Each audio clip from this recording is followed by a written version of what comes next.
I feel like most of them do black, like a variant of it. So I don't know. Slammer post about the new naming of the Gulf. Oh yeah, I saw this. I mean, this is just like, dude.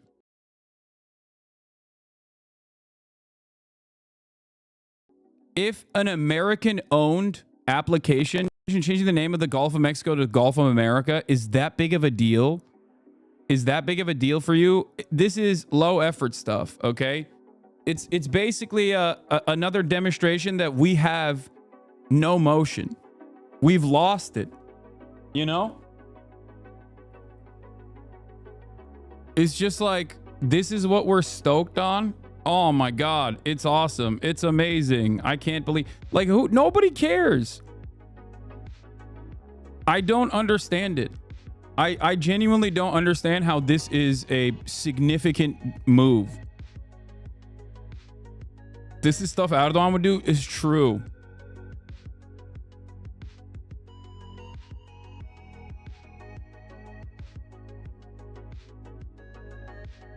By the way, in Saudi, my Google Maps says Gulf of Mexico, in parentheses, Gulf of America. Yeah, I think for outside of the United States of America, it still says Gulf of Mexico, and in parentheses, Gulf of America. Erdoğan bile böyle saçma şeylerle uğraşmıyor. Yo arada yapar böyle.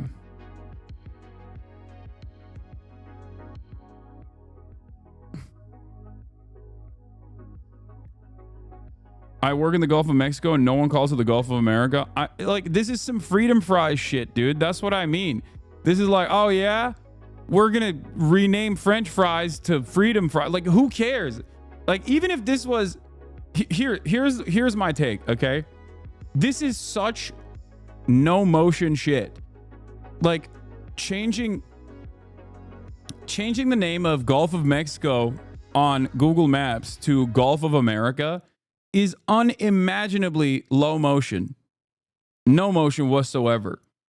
It is akin to when the American government decided to change the name of French fries to freedom fries for a brief moment, only to take it back. It just doesn't, like, this doesn't impact anyone's lives at all. It also, and this is perhaps a little bit surprising of me to say, it also is not unwarranted, okay? It's one of the few instances where changing this from the Gulf of Mexico to Gulf of America is not like that insane of a demand.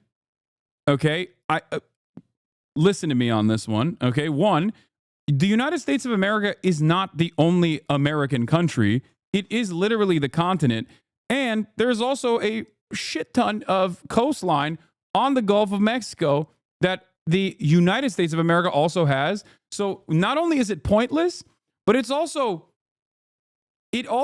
genuinely is not like that insane, I guess.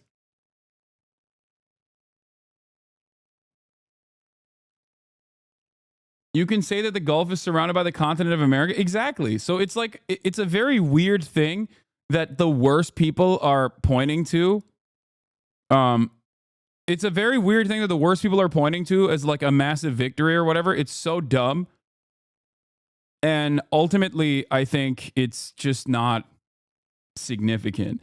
I don't know if this is truly, because whenever Trump does stuff like this, there are like the conspiracy blue and on liberals that'll be like, this is actually to make treaties void, or this is because Donald Trump is going to engage in drilling or whatever.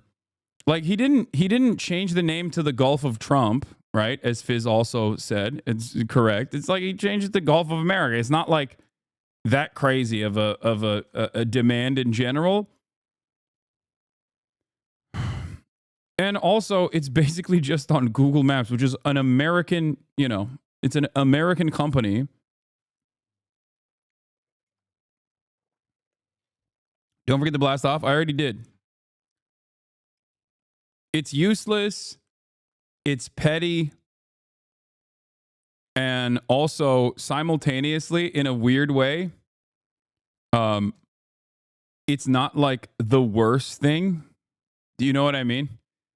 Because, like I said, this is the continent.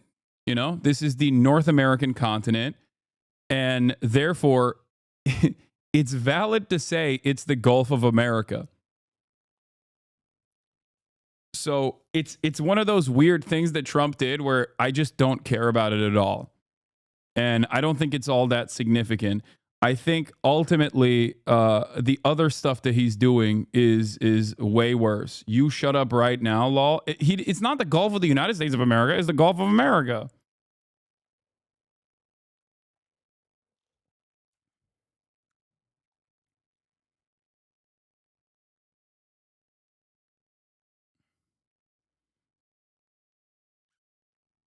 This must be so cool if you're a fucking idiot. Yeah, no, that's the other. This is the correct take as well. It's just like, it just is not like, I think a part of the reason why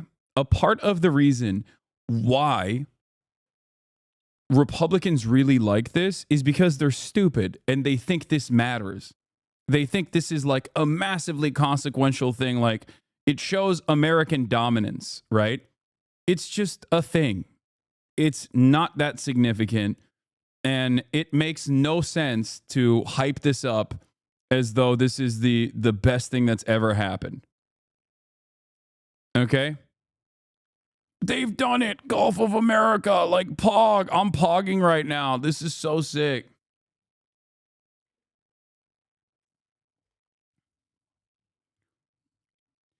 In the Donald Trump is destroying this country paradigm, if I were to do a tier list of all the awful things that he's done, this doesn't even make the first 50. Okay? Do you see what I'm saying? Like, this does not crack the top 50 at all, especially because if this was done in collaboration with like Mexico as well, and it wasn't Trump doing it, and it was like, hey, in order to showcase our friendship, like, and the fact that we are on the same continent and we are incredibly important allies, like, we are now switching the name of the Gulf of Mexico in unison with the Mexican government to the Gulf of the Americas, something like that. Like, most people would go, okay, that makes sense. You know what I mean? Like, in the past 2 weeks, we have not, in the past 2 weeks, it's about to be his first month in, Donald Trump has done so much awful shit. So much. That it makes no sense to spend any time on this. Hasan, you're trying to explain change to a chat that had a meltdown when you change mic cover colors. Fair. True. But yeah, this is all aesthetics. Why would it be the Americas when it's just North America? Okay, Gulf of America is actually a decent naming convention for it as well, for the record. But again, it's silly stuff. It's low motion.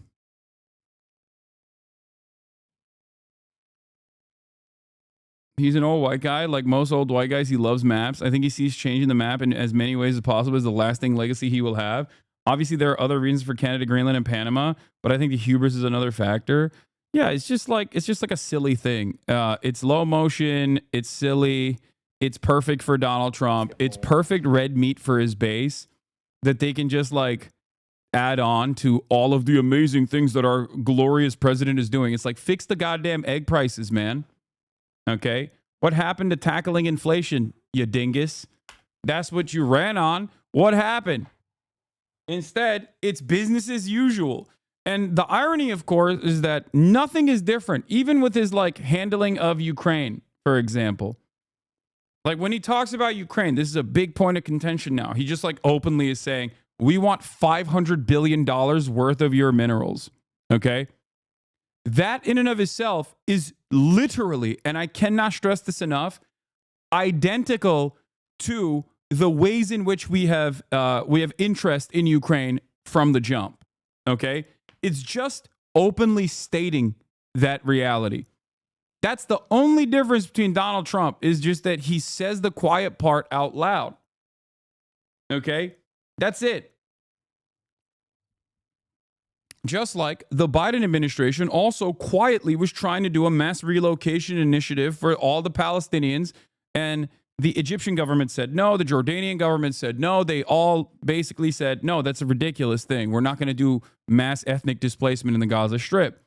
Donald Trump was like, no, you have to do it. That's it. It's not quiet, it's just loud, but the policies don't actually change. To be fair, Mexico's an indigenous name. America is a colonizer name. I don't really care, though. What's really crazy is how quickly certain cores have caved like TikTok. Yeah, no, there is no resistance whatsoever to this iteration of Trump. That much is a certainty.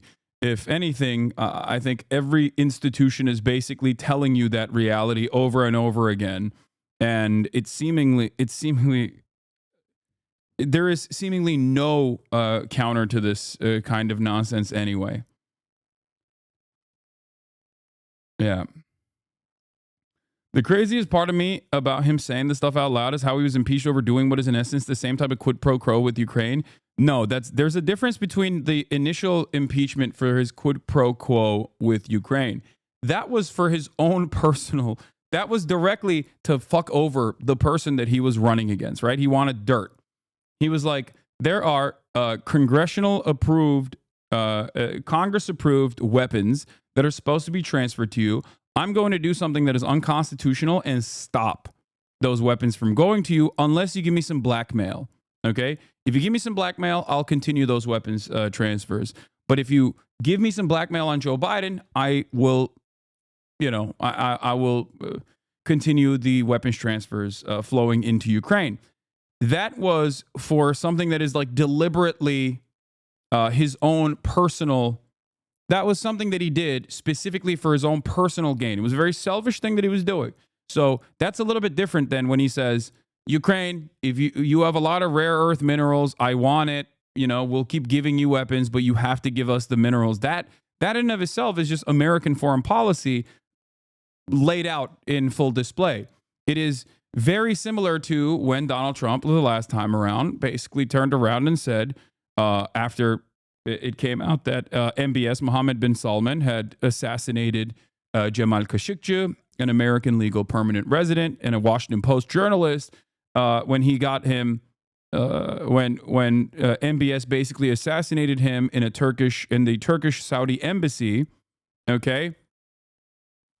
And when that happened, everyone was like, whoa, what the hell? Are you still going to give weapons to Saudi Arabia? And he basically turned around and said, what are you going to do? Do you have $1 billion?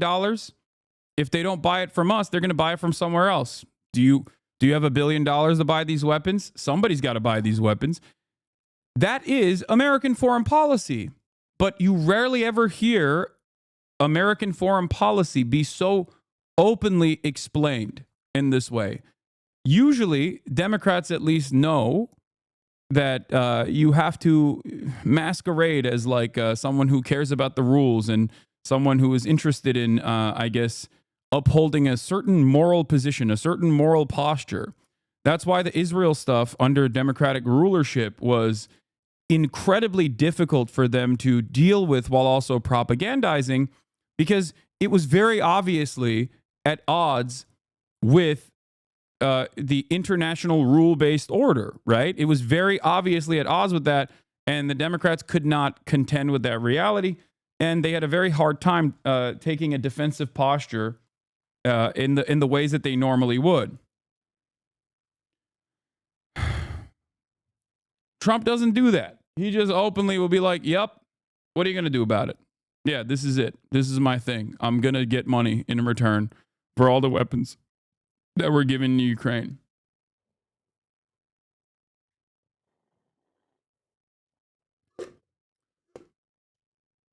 That's it. That's a good thing, no? I don't necessarily think it's a good thing, because it still continues American foreign policy, and that is damaging and devastating for the entire globe. So I don't think it's like necessarily a better thing. I mean, and as we saw after the first Trump administration ended and the Biden administration began, it didn't really change the dynamic for the Democrats at all. I'll give you the best example of this. Donald Trump considered the Ansar Allah administration, the Ansar Allah movement, to be a terror group. Okay? Why did he do that? Well, because Saudi Arabia was pummeling Yemen at the time. They were doing a genocide in Yemen at the time. For those of you who don't know, against the Ansar Allah movement. And Saudi Arabia had his own dog in the fight, basically. They had their own parallel government. That was the initial government originally. And Donald Trump, being MBS's favorite guy, MBS, who also obviously purchased a bunch of Jared Kushner properties and gave Jared Kushner, Donald Trump's son-in-law, billions of dollars.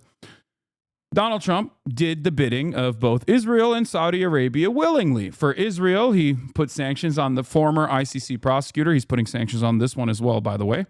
And for Saudi Arabia, he put the Ansar Allah movement as a state designated terror group. Okay? Now, under the Biden administration, the argument I was making is that this is still a continuation, right? Like American foreign policy goes in one direction. The Biden administration took the Ansar Allah movement out of the state-sponsored terror designation, and that came, of course, alongside China coming in and cutting a side deal between Saudi Arabia and Iran, normalizing relations between Saudi Arabia and Iran. The Yemeni retaliation was far too much for Saudi Arabia, and therefore,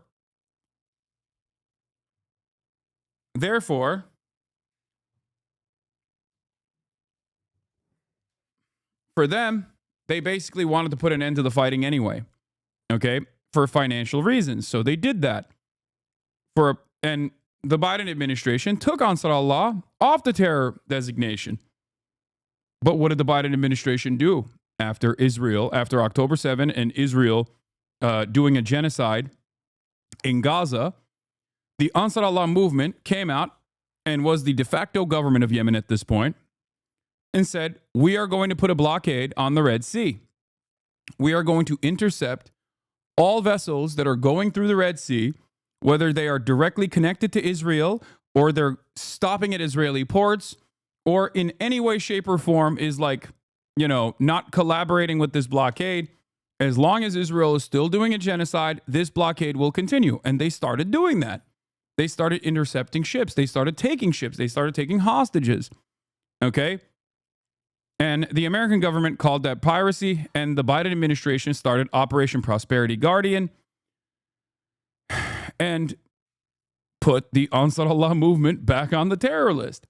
So it's literally a continuation. No matter what, American foreign policy, it doesn't deviate all that much from, American foreign policy does not deviate all that much from one leadership to the next. There is a direction that it's going in, almost always, regardless of whether a Democrat is in charge or a Republican is in charge. That's it. Because foreign policy is uniparty in this country.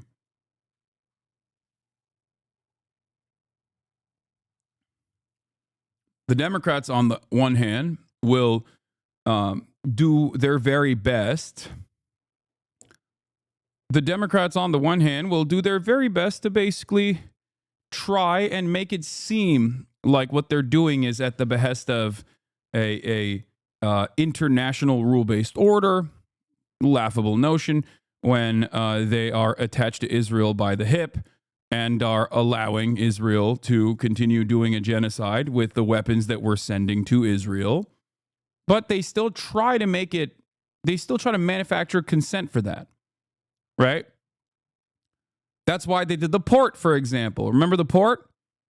The $250 million port that was basically just for Israel, for America to say, no, Israel's letting aid into Gaza. See, we have a port there. Port never worked. Didn't matter.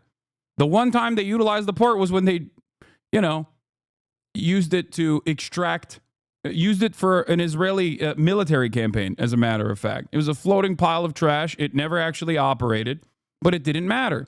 The real reason for the port wasn't actually to offer aid, additional aid to the Palestinians. Because if they wanted to offer additional aid to the Palestinians, they could have done so by forcing Israel to bring in more aid trucks into the Gaza Strip. They didn't have to build a $250 million port. No, they did that because Israel was refusing to let in aid. And this offered some semblance of plausible deniability to say, see, they let us put the port in here. Clearly, they care about getting in as much aid as possible, but there's just logistical problems. $250 million just for that. Tell me about how Doge is going after government funding. Okay? Yeah. They only used the pier for one hostage rescue operation that ended up killing 250 Palestinians in the process, by the way, famously. Here's the timeline on the port. $230 million U.S. Gaza aid pier opens on May 17th. May 25 is damaged. June 7 is reconnected. June 9th, UN pauses distribution after Israeli forces kill 274 Palestinians. June 14 is removed. June 19 is reconnected. June 28th is removed. July 9th announced it will be briefly reinstalled and permanently removed. 250 milli for a decently sized port is not that bad of a deal, though. It is a horrible deal because the port was not utilized at all for actual humanitarian aid purposes, especially considering that the real way to put humanitarian aid on the ground was by forcing Israel to send in more trucks when Israel was refusing to send in more trucks. There's no need for a fucking American portable port. The one time that they actually used the port was for this military operation too. They did the Timu port. It was ridiculous. It was a $250 million marketing initiative. That's what they spent it on. Okay? That's what they spent it on. Lights $250 million on fire. Holy shit, wow, this is a great deal. I mean, you just described the Pentagon, by the way.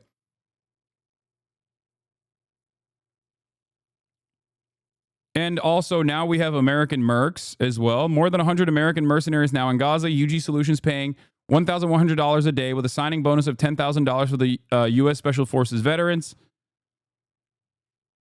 Yeah, the super sick, totally legal operation where they pulled up an aid truck and then just started blasting anyone in sight. Yeah.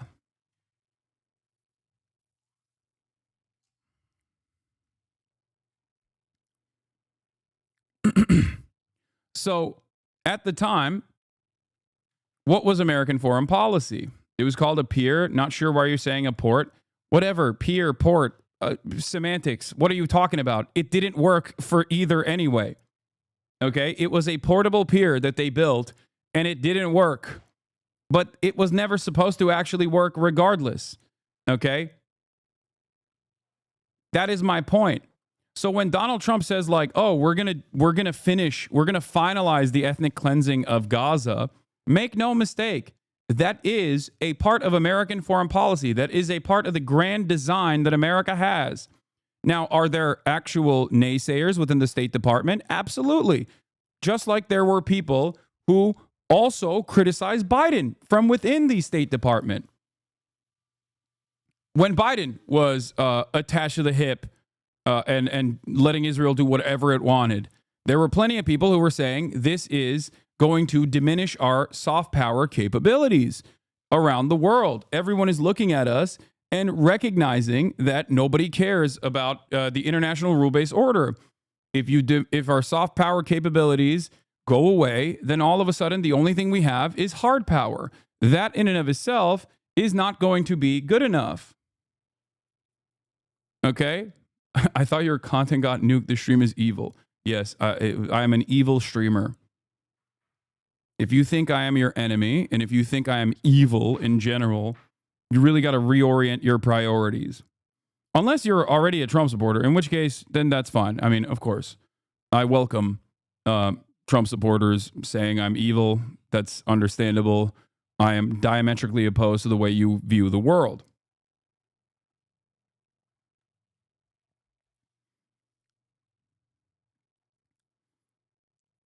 Anyway. Trump supporters are at least interesting with their hating. Yeah. Anyway, we'll look at the Emmanuel Fabian take in a second. I have to pee real quick though, while this goes. On this